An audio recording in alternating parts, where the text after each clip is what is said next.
বিভিন্ন দেশে বাংলাদেশ দূতাবাস হাইকমিশনে কর্মরত ৫ কর্মকর্তাকে পদ ও কর্মস্থল থেকে প্রত্যাহার করেছে সরকার।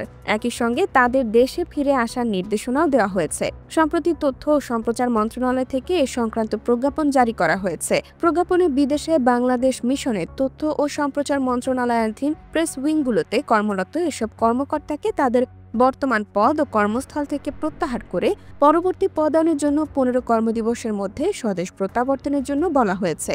সেই ৫ কর্মকর্তা হলেন পাকিস্তানের ইসলামাবাদে বাংলাদেশ হাইকমিশনের কাউন্সিলর প্রেস তৈয়ব আলী, মালয়েশিয়ার কুয়ালালামপুরে বাংলাদেশ হাইকমিশনের প্রথম সচিব প্রেস সুফি আবদুল্লাহিল মারুফ, সংযুক্ত আরব আমিরাতের দুবাইয়ে consulate general office of Bangladesh প্রথম সচিব প্রেস আরিফুর রহমান, সৌদি আরবের রিয়াদে বাংলাদেশ দূতাবাসের দ্বিতীয় সচিব প্রেস আসাদুজ্জামান খান এবং জাপানের টোকিওতে বাংলাদেশ দূতাবাসের দ্বিতীয় সচিব প্রেস ইমরানুল হাসান।